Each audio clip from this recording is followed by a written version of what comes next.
안녕하십니까, 권영삼 박사입니다.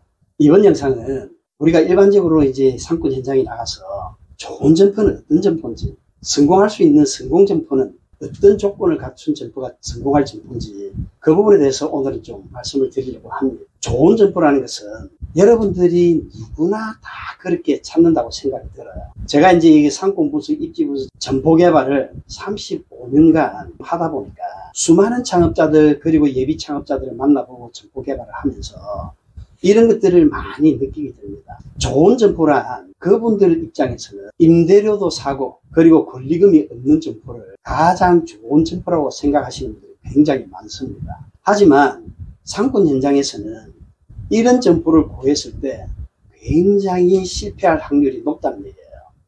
쉽게 말하면 본인이 지급하는 상품이나 그리고 제품 같은 경우에 경쟁력이 있고 고객들로부터 아주 인정을 받을 때, 그때는 그런 입지 조건이나 상권 유형을 가진 곳에 들어가도 성공할 가능성이 많습니다.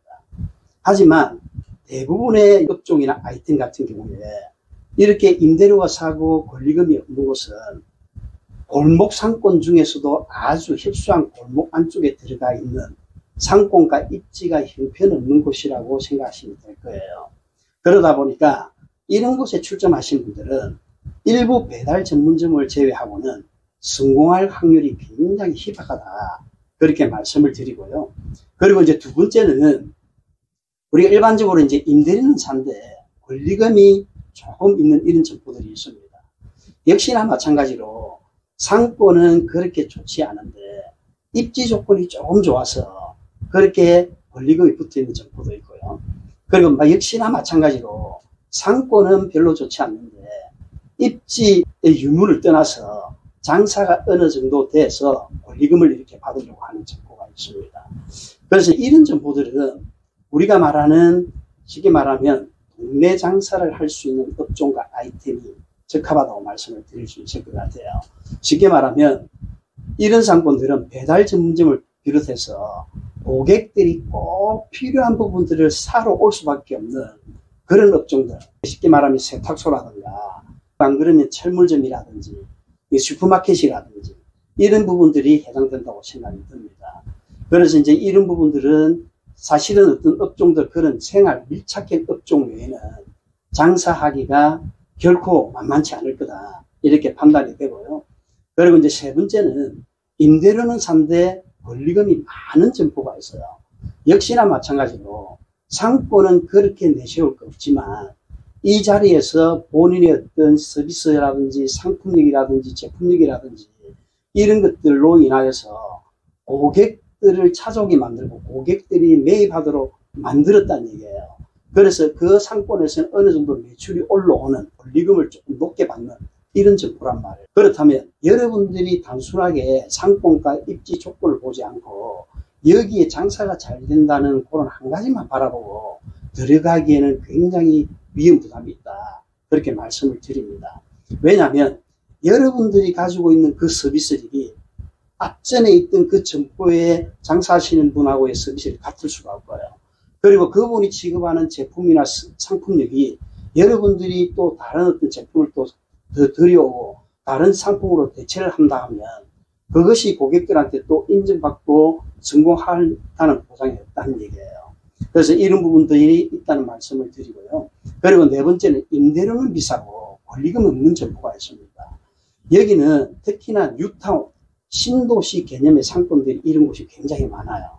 그래서 여기서 보면 임대료라는 것은 일반적으로 우리가 점포에 대한 임대 보증금, 그리고 월세, 관리비 이런 것들을 말합니다. 임대료가 싸다는 것은 임대 보증금뿐만 아니고 월세도 싸고요, 관리비가 거의 없는 것을 말해요. 그런데 일반적으로 우리가 얻고자 하는 그런 분양상가 같은, 근린상가 같은 경우에는 임대료가 비싸다 할 때는 임대 보증금도 높은 데다가 월세도 비싸고 거기에다가 관리비도 굉장히 높게 형성되어 있다는 얘기입니다. 그래서 여러분들한테 점포를 구할 때 그 점포의 월세는 산데 관리비가 굉장히 높은 곳이 있습니다. 이 부분은 건물 주인들의 어떤 세금 문제 때문에 정기적인 수입원이 되는 월세보다도 비용 처리할 수 있는 관리비 부분에 그 금액을 많이 책정한 부분들도 많습니다. 그래서 이런 관리비 부분도 여러분들이 확실히 체크하고 확인해 볼 필요가 있다는 얘기입니다. 임대보증금과 월세, 관리비, 이거 세 가지를 통틀어서 다 봐야 된다는 말씀이고요. 그래서 임대료가 비싸고 권리금리 문제들은 뉴타운, 신도시 상권의 상가들이 여기에 해당된다 말씀을 드리고요. 하지만 여러분들이 아셔야 될 것은 우리나라 1기 신도시, 쉽게 말하면 서울시청 중심으로 해서 약 20km 밖에 형성되어 있는 고향의 일산 신도시, 그리고 부천의 중동 신도시, 이렇게 5개 신도시가 지금 이제 30년이 넘었습니다. 그래서 수명주기상 지금 성수께서 세태기를 넘어가는 단계가 있기 때문에 이런 상권들은 다시 이제 재개발해야 된다는 이런 의견들이 많이 나오고 있다는 얘기예요. 그래서 이런 상권들은 가급적이면 조금 주의할 필요가 있다. 그리고 두 번째는 신도시 개념으로 지금 2기 신도시 2020년도 이후에 최종 사업 준공 단계를 거친 금단 신도시라든가 위례 신도시, 이런 쪽은 분양 상가가 사실은 분양도 잘 안 됐을 뿐더러 코로나19 팬데믹으로 인해서 상가들이 입점률이 굉장히 떨어집니다. 그러다 보니까 공실률이 높다 보니까 임대료는 많이 떨어지고 권리금도 없지만 이런 상권도 들어가기는 굉장히 쉽지 않다, 그렇게 말씀을 드리고요. 신도시 개념의 상권들은 임대료 비싸고 권리금이 없다 보니까 프랜차이즈 본부라든지 그리고 예비 창업자라든지 그리고 장사를 조금 하신 분들조차도 이런 상권들을 선호하는 경우를 굉장히 많이 봅니다. 왜? 주변에 이제 신도시가 이렇게 형성이 되고 입주할 때쯤 되니까 이 상권 배경에 2만 세대, 3만 세대, 4만 세대, 5만 세대 정도의 대단히 아파트들이 입주를 하기 시작하면서 현재 있는 상업지역에 있는 그 상가에 고객들이 많이 방문할 것이라는 그런 착각을 하게 된다는 얘기예요. 그러다 보니까 권리금이 없고 임대료는 좀 주더라도 장사가 조금 잘 되고 안정적인 이 신도시 개념의 상권이 성공할 가능성이 높다. 그런 것이 좋은 점포라고 판단하는 분들이 굉장히 많다는 얘기예요. 그래서 이런 신도시 개념의 임대료는 비싸지만 권리금 없는 점포도 여러분들이 아주 신중하게 접근을 하셔야 된다, 이렇게 말씀을 드리고요. 우리들이 일반적인 임대료는 비싸지만 권리금이 조금 형성되어 있는 이런 상권도 있다는 얘기입니다. 조금 전에 제가 말씀드렸던 이제 도입기에서 성장기로 넘어가는 그런 신도시 개념의 상권들은 여기에 해당된다고 보시면 돼요. 그래서 임대료는 비싼데 권리금이 조금 좀 형성되어 있는 곳은 그래도 장사가 안정적으로 장사할 수 있다고 봐도 큰 무리는 없을 것 같아요. 그런데 여기조차도 지금 경기 침체기 코로나 팬데믹에 인해서 고정비 자체가 높기 때문에 내가 벌어들이는 수입 부분이 굉장히 낮아졌다, 이렇게 보시면 될 것 같습니다. 임대료는 비싸고 또 권리금이 높은 이런 점포들이 있습니다. 이런 곳은 우리가 말하는 상권도 좋고 입지 조건이 좋아서 임대료도 비싸고 권리금이 비싼 곳이에요.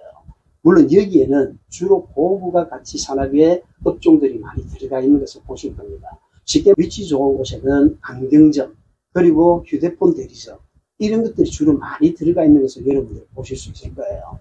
그래서 이런 부분들을, 업종들 외에는 사실은 임대료가 비싸고 권리금이 많은 이런 점포들을 들어가기에는 굉장히 위험 부담이 있다, 그렇게 말씀을 드립니다. 그렇다면 여러분 지금까지 설명드렸던 임대료가 높고 낮고 권리금이 있고 없고 높고 낮고 이 문제가 아니라 여러분들이 창업자금 중에서 점포비용, 점포보증금, 그리고 권리금, 그리고 여러분들이 매장에 들어간 인테리어 시설비, 요런 한도 내에서 내가 어떤 점포를 보여야 되겠다, 어떤 상권에 들어가야 되겠다는 거의 다 정해져 있다고 보시면 됩니다. 그렇다면 그 정해져 있는 상권, 그리고 그 유사한 입지에서 내가 그래도 그 업종과 상권의 궁합, 그리고 그 입지와 아이템의 적합도, 이런 부분을 따질 때는 여러분들이 손익분석과 출전 타당성 분석이 반드시 필요하다. 손익분석은 그 자체에서 내가 예상 매출 한 달에 얼마 정도의 매출을 올릴 수 있을 것인지, 그리고 하루 일매출 얼마 정도가 나오고, 그리고 그 매출 대비 나의 재료비 정도는 몇 프로 정도 차지하는지, 인건비는 어느 정도 차지하는지, 그리고 월세는 어느 정도의 비중을 차지하는지, 이런 것들을 어느 정도 분석할 수 있는 능력이 있어야 되고요. 손익분석을 토대로 해서 그 지금 여러분들이 들어가는 점포에 출점 타당성 분석을 했을 때 하루 매출이 내가 생각하는 감가상각비라든지 내가 투자했던 비용을 회수할 수 있는 기간을 3년이나 5년 정도 정해놓고 난 뒤에 하루 일매출이 이 정도 올라오면 내가 투자했던 돈을 요 기간 안에 회수할 수 있을 거라고 자신감이 드는 그런 일매출이 있어요. 그 부분이 출전 타당성 분석 감가상각 기간이라든지 회수 기간이라든지 이런 것들 다 여러분들이 분석을 해서 하루 일매출이 내가 목표로 했던 손익분기점을 초과하겠다고 판단될 때 그때는 무조건 출점하셔야 되고 그 점포는 좋은 점포라고 판단하시면 됩니다.